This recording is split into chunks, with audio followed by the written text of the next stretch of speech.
ஏழு தலைமுறைகள் பாரம்பரியமிக்க ஒரே சித்த மருத்துவ ஸ்தாபனம் சேலம் சிவராஜ் சித்த வைத்தியசாலை. இப்பொழுது சேலம், ஈரோடு, சென்னை, ஹொசூர், திருப்பத்தூரில் தினசரி மருத்துவரை சந்திக்கலாம். தொடர்புக்கு 9842722500. Holidays nale adu namma GT Holidays da. GT Holidays, South India's #1 travel brand. You know you are special when you're with GT Holidays. ரொம்ப டயர்டா இருக்கு. Take it, date nut bites. Lion Date Nut Bites Energy Bar. Take it, Lion Date Nut Bites. Yes, வீடு, schools, hotels, store room இங்கெல்லாம் partition wall கட்டணும்னாலும் இப்போ building போனஸோட first choice Renocon Rapid Wall Panels. வணக்கம். முதல்வரை நோக்கி நிறைய கேள்விகள் சரமாரியாக வச்சுக்கிட்டே இருந்தார் இன்றைக்கி விஜய் அவர்கள்.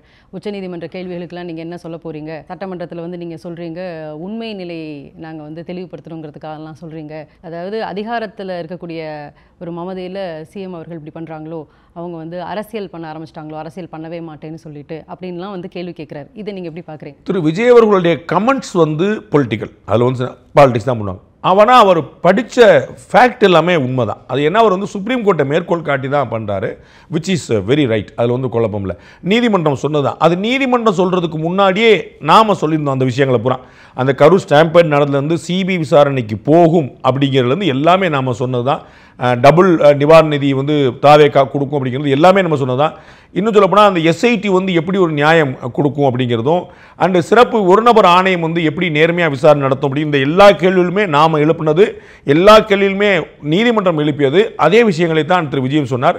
அந்த கண்டென்ட் ஓகே, அந்த comment political, which is very obvious. அவர் என்ன சொல்கிறாருன்னா, சுப்ரீம் கோர்ட் கேட்டதுனால மட்டும் கிடையாது, மக்கள்கிட்டயே ஒரு பெரிய அதிருப்தி இருக்குது, இது திமுகவை படுகொலையில் தள்ளிடுங்கிறது சிஎம்க்கு தெரியுதா இல்லையா, அது தெரியலன்னா 2026 மக்கள் தெரிய வைப்பாங்க அப்படிங்கிறாரு.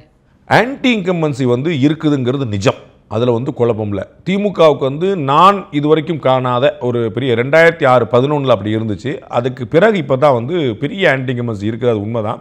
2006-11 இந்த ஆட்சி வேண்டாம்னு மக்கள் நினச்சாங்க. அதற்கு பிறகு இப்போ தான் நினைக்கிறாங்க, பெருசாக இருக்குது.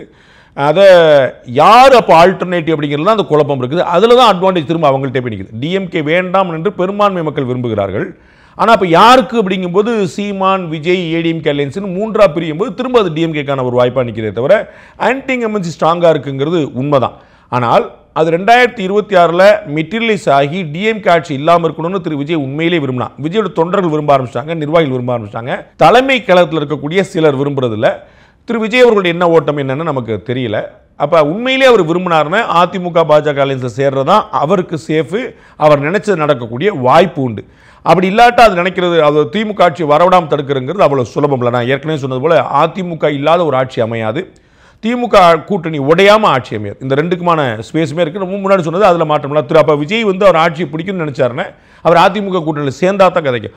சேர்ந்தாருன்னு ரெண்டு வாய்ப்பு அவர்கிட்ட இருக்குது. அவர் நிச்சயமாக எதிர்க்கட்சி தலைவராகவோ அல்லது டிமாண்ட் வச்சு துணை முதலமைச்சராக வர்றதுக்கான வாய்ப்பு இருக்குது. ஆட்சியில் பங்கு இந்த ரெண்டுல அவருக்கு ஏதாவது ஒரு ஆசை இருக்கும்னா, அதாவது திமுக ஆட்சியை வீழ்த்தணும், நமக்கு ஒரு அங்கீகாரம் கிடைக்கணும் அப்படின்னு அதிமுக பாஜக கூட்டணி சேருவதை தவிர வேறு வாய்ப்பு இல்லை. அவர் தனியாக போட்டியிட்டால் அவர் சொன்ன 2026 தமிழக மக்கள் திமுகவுக்கு பாடம் கற்பிப்பார்கள். அவர் சொன்னார் இல்லையா, நாங்கள் மக்களுடைய தீர்ப்பை தலைவணங்கி ஏற்கிறோம் அப்படின்னு திமுக சொல்ல வேண்டிய அவசியம் இருப்பார். அதாவது பெருமையோடு ஏற்கிறோம், மீண்டும் திமுகவுடைய நல்லாட்சிக்கு மக்கள் சான்றளித்திருக்கிறார்கள் சொல்லக்கூடிய வாய்ப்பு தான் கிடைக்கும். திரு விஜய் அவர்கள் கூட்டணி சேரலன்னு. இன்னொரு பக்கம் மக்கள்கிட்ட ஒரு சாரார்கிட்ட ஒரு கேள்வி இருக்குது. என்னென்னா, இப்போ திமுகவை எல்லாரும் சொல்கிறதே வாரிசு அரசியல் அப்படின்னு தான் சொல்லிட்டு இருக்காங்க. அந்த மாதிரி, அதாவது ஒரு கட்சியில் பல வருஷங்களாக உழைத்தவர்களுக்கு பதவி இல்லைங்கிற ஒரு சிக்கலும் அங்கே இருக்குது, அந்த குற்றமும் அவங்க மேலே இருக்குது. அதாவது திமுகவை இதே மாதிரி சொல்லிட்டு இருக்கக்கூடிய நேரத்தில் விஜய் அவர்கள் சமீபத்தில் நடக்கக்கூடிய பிரச்சனைகளுக்கெல்லாம் குரல் கொடுக்குறாரு. பட் இதுக்கு முன்னாடி எவ்வளவோ பிரச்சனைகள் நடந்துட்டு இருந்தது. அப்போ இவர் பெருசாக எந்த ஒரு கன்சர்ன் ரைஸ் பண்ணலை, அவருடைய சமூக வலைதளங்கள் எதுவும் சொல்லலை, பப்ளிக்காக எதுவும் அட்ரஸ் பண்ணல. இப்போ தான் அவங்க கட்சி ஆரம்பிச்சிருக்காங்க, வந்திருக்காங்க. உடனடியாக அவர் சிஎம் ஆகணும் அப்படின்னு நினைக்கிறது அது எப்படி சரியாக வரும் அப்படிங்கிற ஒரு கேள்வி இருக்கே. இது எப்படி நீங்கள் சிஎம் ஆகணும்னு நீங்கள் ஆசைப்படலாம், அது தப்பே கிடையாது, அது உங்களுடைய உரிமை. வாக்களிக்கக்கூடிய உரிமை உள்ள அத்தனை பேருமே பதவியில் ஆசைப்படலாம், அதில் ஒன்றும் குழப்பம் இல்லை. நடைமுறை சாத்தியமா அப்படிங்கிற கேள்வி. அவர் முதலமைச்சராக ஆசைப்படலாம்னா ஏன் யாருனாலும் ஆசைப்படலாமே. அது யார், அதுக்கு அரசமைப்பில் எல்லாருமே சொல்லுவாங்கல்ல, யார் வேண்டுமானாலும் கட்சி ஆரம்பிக்கலாம். அதே தான், யார் வேணாலும் முதலமைச்சராக ஆசைப்படலாம். ஆக முடியுமா அப்படிங்கிறது $1 மில்லியன் கேள்வி. அது இந்த 2026 அவருக்கு அப்படி ஒரு வாய்ப்பு இருக்கிறதா நான் அறியல. அவர் ஆசைப்படல, நான் எந்த தப்பும் காணல. Anybody can wish. 2026 2 பேருக்கு தான் போட்டி. அது வந்து ஒரு நரேட்டிவ் செட் பண்ற மாதிரி அவர் செட் வேற பண்ண எதுவுமே இல்லை, வேற எதுவுமே இல்லை. தன்னுடைய தொண்டர்களை உற்சாகப்படுத்துறதுக்காக சொல்றாரு. அதையுமே டிசம்பர் ஜனவரி வரைக்கும் தான் சொல்லுவாரு. அது உண்மைன்னு அவரே நினைக்க ஆரம்பிச்சிட்டாருன்னு அவரை ஏமாத்திக்கிறார். அவருக்கு நிதர்சனம் தெரியும் நினைக்கிறார். அவர் வந்து ஒரு சுருடா மாறிட்டு வராரு. அவர்கிட்ட வந்து நல்ல டீம் இருக்குது. அவங்க டீம் அவரை மிஸ்கைடு பண்ணா கூட அவர் வந்து உண்மை என்னங்கிற புரிஞ்சுக்கிறாருன்னு நான் நம்புறேன். எல்லாமே சாதகமாக தான் அவருக்கு போயிட்டு இருக்குங்கனால அதனால வந்து ஒரு ரைட்டாக டிசைட் பண்ணார் அப்படின்னா அவருக்கு தெரியும் நம்ம தனித்து ஒன்றும் பண்ண முடியாதுன்னு. அவர் தனித்து நின்றார் என்றால் அவரால் வந்து 10க்குள்ளே கூட எம்எல்ஏக்கள் வர முடியாது. 10க்குள்ள 1-2 எம்எல்ஏக்கள் வர கூட பெரிய விஷயம். நான் வந்து அவரே வெல்வாராங்கிறது அவர் எங்கே நிற்கிறாரு எதிர யார் நிற்கிறாங்க பார்த்தா சொல்ல முடியும். அதற்கே எந்த கேரண்டி கிடையாது. வெள்ளலாம் போகலாம் கேரண்டி கிடையாது. அவர் தலைமையில் ஒரு கூட்டணி அமைச்சதுன்னா பெட்டர் பொசிஷன், ஒரு 25% வரைக்கும் வாங்கலாம், பெட்டர் பொசிஷன். அது எங்கேயா சீட் உள்வாங்கலாங்கிறது எகெயின் அந்த கான்ஸ்டியூன்சி பார்த்து நம்ம சொல்ல முடியும். அவர் ஏடிஎம்கே அலையன்ஸுக்கு வந்தார் அப்படின்னா அவருக்கு வந்து கேரண்டி அவர் ஒரு பேச்சுக்கு ஒரு 50 சீட் அவர் கொடுக்குறாங்கன்னா 40 எம்எல்ஏக்கான வாய்ப்புகள் அதிகமாக இருக்குது. அப்போ வந்து அவர் என்ன டிசைட் பண்ணுறாரு அப்படிங்கிற பொறுத்து தான். டிஎம்கே வர்சஸ் டிவிகேன்னு சொல்கிறது வெறும் நெரேட்டிவ், அது அவருக்கு தெரியும். இன்னைக்கு தேதிக்கு டிவிகே தொண்டர்களுக்கும் கடைநிலை நிர்வாகிகளுக்கும் அது புரிஞ்சிருச்சு. We are not going to form the government. 234 candidate நிறுத்துறது இட்ஸ் நாட் எ ஜோக். அதில் வந்து குறைஞ்சபட்சம் 34 எம்எல்ஏ கேண்டிடேட்டாவது நீங்கள் வேறு வேறு கட்சிக்கு போயிடுவாங்க. கண்கூடாக பார்க்குறாங்க. திரு விஜயகாந்த் அவர்களுக்கு if I'm not wrong 20 candidate வரைக்கும் அவங்க மற்ற கட்சியெல்லாம் எடுத்துட்டாங்க. கேண்டிடேட் அனௌன்ஸ் பண்ணப்பட்ட பிறகு இவருக்கு குறைஞ்சபட்சம் 50 கேண்டிடேட்டை தூக்கிடுவாங்க.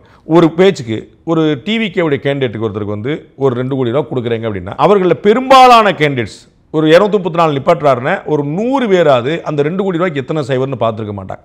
அப்போ 2 கோடி ரூபா லிக்விடாக ஒருத்தர் கொடுக்குறேன்னா அவங்க வீட்டம்மாவே சொல்லும், பேசாமல் வாங்கிட்டு வாங்க, நமக்கு இந்த தேவையில்லாத வேலைன்னு சொல்லி சொல்லும். அந்த மாதிரி ஒரு பெரிய இந்த மாதிரி ஒரு இழுக்கக்கூடிய வாய்ப்பு உண்டு. திமுக அதிமுக போன்ற கட்சிகள் இதில் மாஸ்டர்ஸ். அவங்க வந்து உடனடியாக டக்கு கேண்டிடேட்ஸ் யாரும் பிடிச்சி புள்ள பிடிக்கிற மாதிரி துண்டாக தூக்கிடுவாங்க. அது மாதிரி நிறைய சேலஞ்சஸ்லாம் வரும். It's not easy. கூட்டணி கட்சிகள் கொடுத்தா அவங்களுக்கு ஒரு நிர்பந்தம், ஏன் தொகுதி ஓன் தொகுதி, அதெல்லாம் வந்து அவங்களால பெருசாக பேலன்ஸ் பண்ண முடியுமா அப்படின்னா அவருக்கு வந்து ஒரு பெரிய கிரேஸ் இருக்குது. அதில் வந்து பெரிய ஒரு ஈர்ப்பு இருக்குது. அதில் மாற்று கருத்தில். ஆனால் அது ஓட்டாகவும் கன்வெர்ட் ஆகுது, சீட்டாக கன்வெர்ட் ஆகிறதுக்கான வாய்ப்பு இல்லை. இவர் செட் பண்ணிட்டு இருக்கிறது பியூர் நெரேட்டிவ், வேறு ஒன்றுமே இல்லை. பட் அந்த நெரேட்டிவ்ல ஆல்மோஸ்ட் அவர் வந்து கொண்டு போய் மக்கள்கிட்ட கரெக்டாக சேர்த்துட்டார் இல்லையா? இன்றைக்கி வந்து இந்த 1 மாதமாக அவர் பேசலைன்னா கூட முழுக்க எல்லா கட்சியுமே விஜய் பற்றி பேசக்கூடிய அளவுக்கு ஒரு சிச்சுவேஷன் வந்துருச்சு. நான் நேரடியான கம்பாரிசனாக சொல்லாமல் புரிய வைக்கிறதுக்கான கம்பாரிசனாக சொல்கிறேன். திரு கமல்ஹாசன் அவர்கள் கட்சி ஆரம்பித்த உடனே நம்ம எல்லா தொலைக்காட்சியிலுமே எவ்வளோ பிரேக்கிங் நியூஸ் போட்டோங்கிற பார்க்கணும். நாங்கள்லாம் பார்த்துருக்குறோம் கண்கூடா. வேற ஒரு டிபேட் போயிட்டுருக்கோம். அதுக்கிடையில் கமல்ஹாசன் ஒரு ட்வீட் போட்டிருப்பார். அந்த டிபேட்டை நிறுத்தி கமல்ஹாசனுடைய ட்வீட் பிரேக்கிங் நியூஸ் போடுவாங்க. அந்த மாதிரி போடு.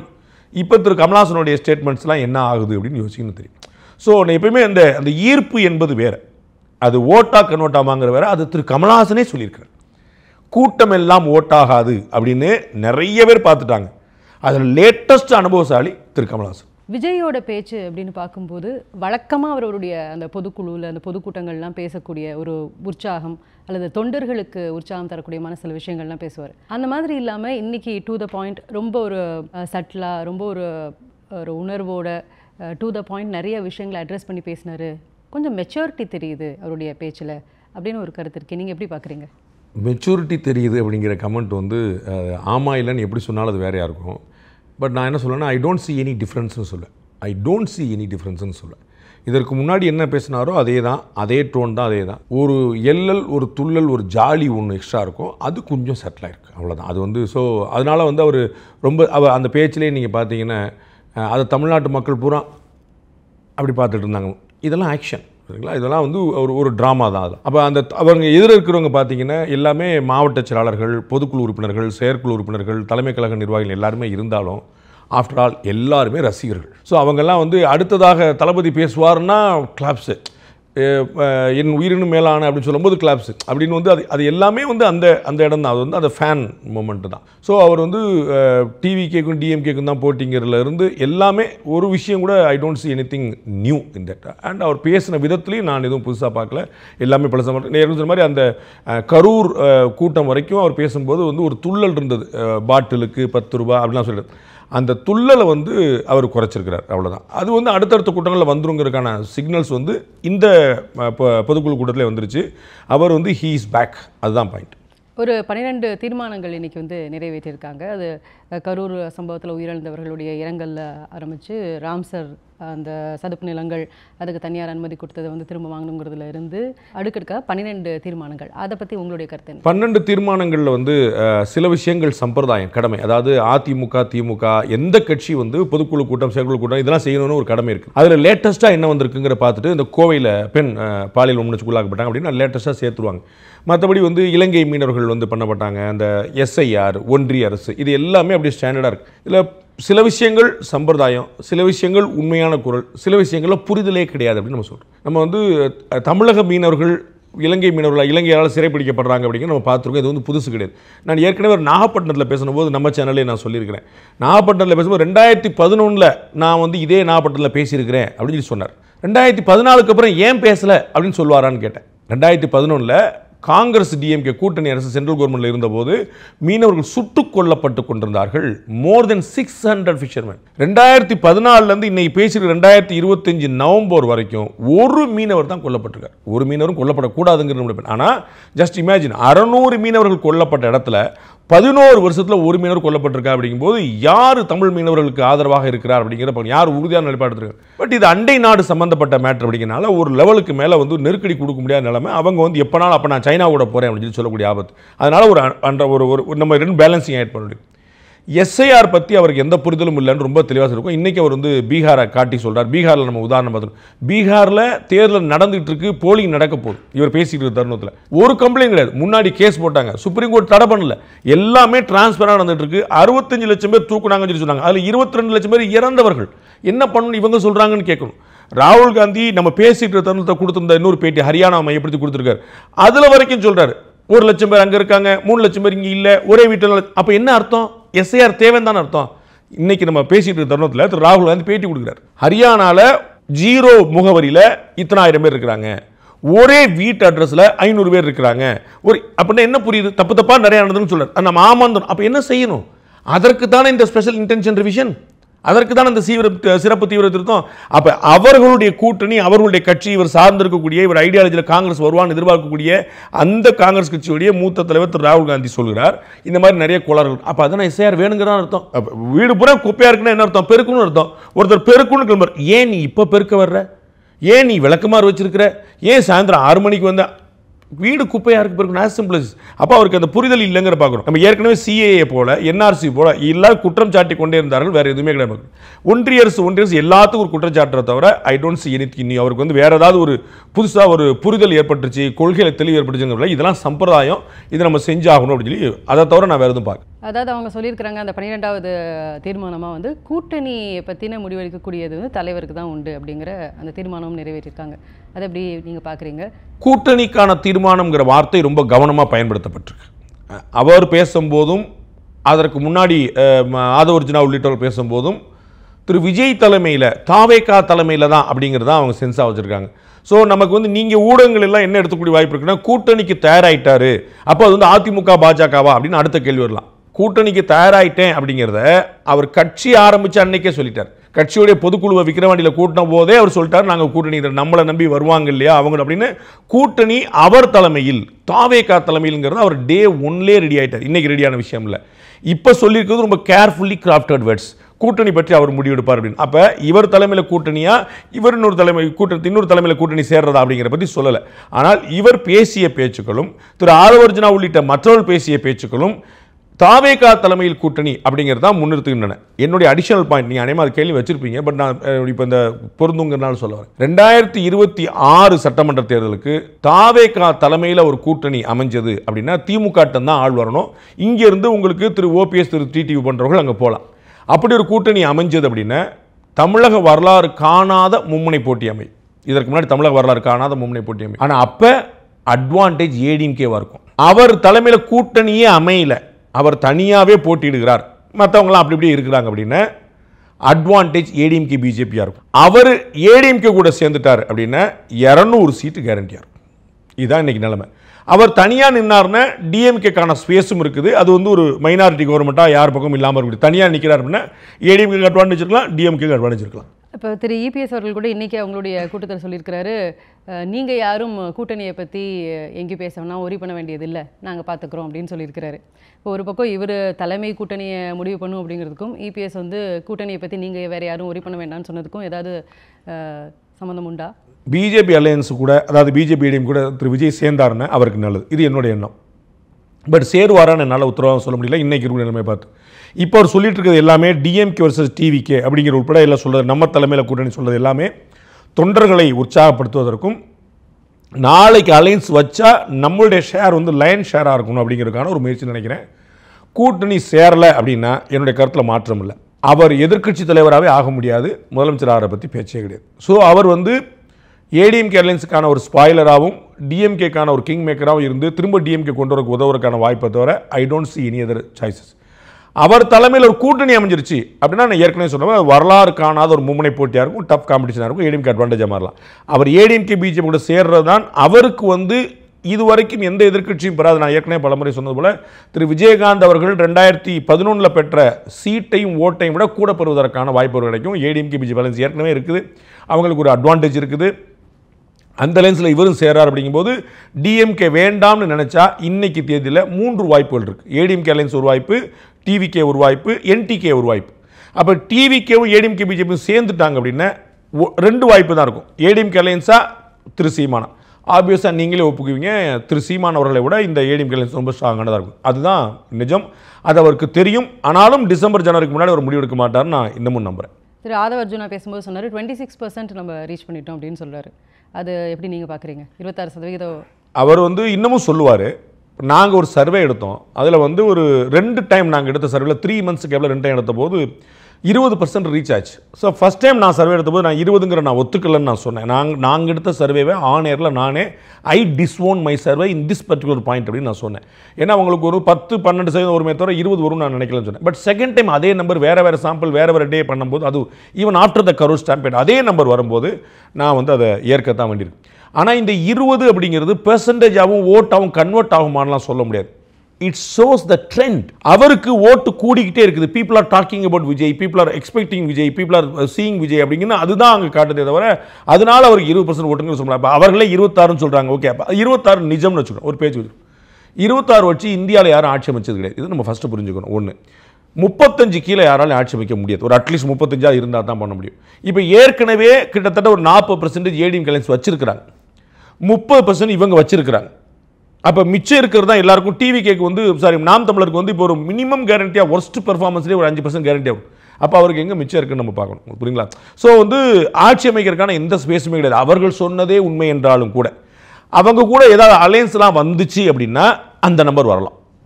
திரு டிடிவி, திரு ஓபிஎஸ் உள்ளிட்டவர் வர்றாங்க, இல்லை காங்கிரஸ் அங்கேருந்து வருது, இது மாதிரி ஒரு வித்தியாசமான அப்போ 26% வரலாம். அப்பையும் சீட் கன்வர்ஷன் வந்து depends upon the candidate and constituency. எப்பயுமே கூட அவர் எதிர்க்கட்சி தலைவர் வருவார்னு என்னால் சொல்ல முடியல. ஆனால் ஒரு பெரிய ஒரு எதிர்பார்ப்பு இருக்கும். இப்போ பார்த்தீங்கன்னா உங்களுக்கு உதாரணம் சொல்கிறக்கா பார்த்தீங்கன்னா, கோயம்புத்தூரில் திரு அண்ணாமலை அவர்கள் போட்டிட்ட போது நிறைய பேர் வந்து திரு அண்ணாமலை ஜெயிப்பார்னு நம்பினாங்க. போட்டி ரொம்ப கடுமையாக இருக்கும்னு நினச்சாங்க. எல்லாருமே மும்முனை போட்டி நம்பினாங்க. பட் வந்து அவர் வெல்லலை. ஆனால் வந்து அவர் வெல்வார் அப்படிங்கிற நம்பிக்கை பெருசாக. அதுதான் திரு விஜய் அவர்கள் வந்து தன் தலைமையில் ஒரு அலைன்ஸ் வச்சார்னா விஜயும் ஜெயிச்சிருவார் அப்படிங்கிற, ஏன்னா 25% நல்ல நம்பராக இருக்கும். அப்போ அவரும் ஜெயிப்பார்னு ஒரு டாக் இருக்கும். பட் கன்வர்ஷன் ஆஃப் ஓட்டு வந்து வராதுன்னு நினைக்கிறேன். ஸோ இந்த 20% அப்படின்னு நாங்கள் சொன்னதும் 26% திரு ஆதவ அர்ஜுனா சொன்னதும் shows the trend, not the exact numbers. Vijay அவர்கள் இன்றைக்கி பேசும்போது சொன்ன ஒரு விஷயம், எங்களுக்கு அதிகமான நெருக்கடி, நாங்கள் ஒரு இடம் கேட்டால் அது உடனடியாக கிடைக்கிறது இல்லை. இந்தியாவில் எந்த தலைவருக்குமே இல்லாத ரெஸ்ட்ரிக்ஷன்ஸ், நான் வண்டிக்குள்ளே உட்காந்து தான் பேசணும், வெளியில் வந்து கை அசைக்கக்கூடாதுங்கிற மாதிரியான ரெஸ்ட்ரிக்ஷன்ஸ்லாம் இருக்குது. நாங்கள் தான் ஒரு எஸ்ஓபி கேட்டு சுப்ரீம் கோர்ட்டில் போய் போனோம்.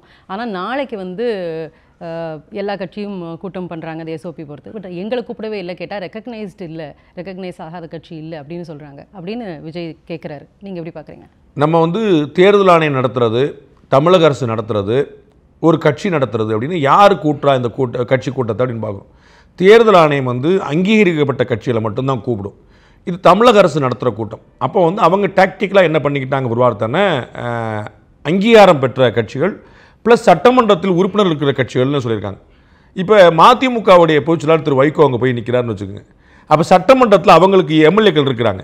ஆனால் மதிமுக எம்எல்ஏக்களா திமுக எம்எல்ஏக்களாங்கிறத பதில் சொல்லணும். அவர்கள் போட்டியிட்டு வென்றது திமுக சின்னத்தில். அப்போ அவங்க எப்படி வந்து மதிமுகவா வருவாங்க அப்படின்னு பார்க்கணும். அந்த ஒரு கணக்கு. நம்ம ஏற்கனவே வந்து திரு வீரமணி அவர்கள் எப்படி உட்கார்ந்தார் அப்படின்னு கேட்டேன். அவர் வந்து அங்கீகாரம் பெற்ற கட்சி கிடையாது, அரசியல் கட்சியோட பதிவு பெற்றிருக்காராங்கிறது தெரியாது. இது ஒரு பக்கம். நெருக்கடி வந்து எங்களுக்கு ரொம்ப கொடுக்கப்படுது, யாருக்குமே இல்லாத நெருக்கடின்னா அது உண்மை இல்லை. தமிழ்நாட்டில் அதிகமான நெருக்கடி சந்தித்திருப்பது வந்து பாஜகவும் ஆர்எஸ்எஸும் தான். ஆர்எஸ்எஸ் வந்து இந்தியா முழுக்க அவங்க வந்து சரஸ்வதி பூஜை அன்னைக்கு வந்து ஒரு ஊர்வலம் போவாங்க, பேரணி போவாங்க. இந்தியா முழுக்க, கேரளா உள்பட கம்யூனிஸ்டுகள் ஆள்றாங்க. ரிலீஜியஸ்லி சென்சிட்டிவான ஒரு கம்யூனல் சென்சிட்டிவிட்டி இருக்கக்கூடிய ஒரு ஸ்டேட்டும் கூட, அங்கே கூட அனுமதி இருக்குது. தமிழ்நாட்டில் ஒரு வருஷம் கூட அனுமதி கொடுக்கவே இல்லை. இவங்க சுப்ரீம் கோர்ட் போய் தான் வாங்கிட்டு வந்துருக்கு. இன்னும் சொல்லுவோம், ஒரு கட்டத்தில் கோர்ட்டே வந்து நீங்கள் வேணால் ஒரு காம்பவுண்டுக்குள்ளே நீங்கள் பேரணி நடத்திக்கங்களே, காம்பவுண்டுக்குள்ளே நடத்தினா அது பேர் பேரணி எப்படி வரும், நீதிமன்றமே அப்படி சொல்லி. அப்போ அதிகமான நெருக்கடியில் சந்தித்தது பாஜக, ஆர்எஸ்எஸ். ஆனால் இவர் வந்து அப்படி ஒரு பிம்பத்தை கட்டமைக்க பார்க்குறாரு. இவருக்கு நெருக்கடி கொடுக்கப்பட்டதுங்கிறது உண்மை, அதில் வந்து குழப்பம் இல்லை. அவர் வந்து முதல்ல விக்கிரவாண்டி விசாலையில் மாநாடு தேதி தீர்மானிச்சிருந்து, இரண்டாவது மாநாடு மதுரையில் தீர்மானிச்சிருந்து, தேதி மாற்றுவதற்கான விஷயங்கள் இருந்தது, மற்ற விஷயங்கள் கிடையாது. இந்த கண்டிஷன்கள் எல்லாருக்கும் போடப்படுகிறது. திருமாவளவன் விடுதலை சிறுத்தைகள் அவர் சொன்னார் எங்கள் கொடியை நட முடியலன்னு. மார்க்சிஸ்ட் கட்சி இஃப் எம் நாட் ராங் விழுப்புரத்தில் எங்கேயோ வந்து பேர் நடத்தின போது அவங்களும் சொன்னாங்க, என்னங்க நாங்கள் ஒரு பேரை நடத்த முடியல, கூட்டணி கட்சி எங்களுக்கு பேர், எங்களுக்கு கூட அனுமதி கிடைக்கலன்னு சொல்லி. ஸோ எல்லா கட்சிகளுக்குமே இந்த சிக்கல் இருக்குது. அதில் அதிகமாக பாதிக்கப்பட்டிருக்கக்கூடியது பாஜகவும் ஆர்எஸ்எஸ் தானே தவிர தாவேகா இல்லை.